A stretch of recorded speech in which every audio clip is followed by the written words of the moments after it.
ನಾನೇ ಹೋಗಿದ್ದೇನೆ.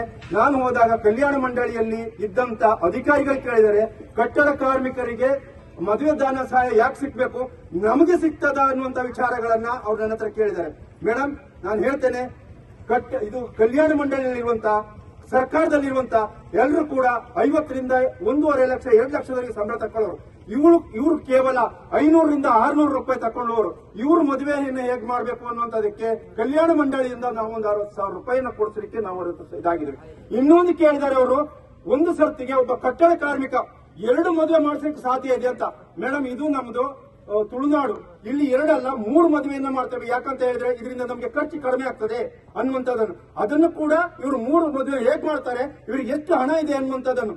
ಮೇಡಮ್, ಯಾರೇ ಬೇಕಾದ್ರೆ ಆಗಿರ್ಲಿ, ಅವರು ಅಧಿಕಾರದಲ್ಲಿ ತನಗೆ ಸಿಕ್ಕುವಂತ ಏನು ಸಂಬಳ ಇದೆ ಅದರ ಮೇಲೆ ಮಾತಾಡೋದಲ್ಲ, ಒಬ್ಬ ಕಾರ್ಮಿಕನ ಒಂದು ಸ್ಥಿತಿಗತಿಯನ್ನು ನೋಡ್ಕೊಂಡು ಮಾತಾಡಬೇಕು. ಅದನ್ನ ನಾನು ಹೇಳ್ತಿದ್ದೇನೆ.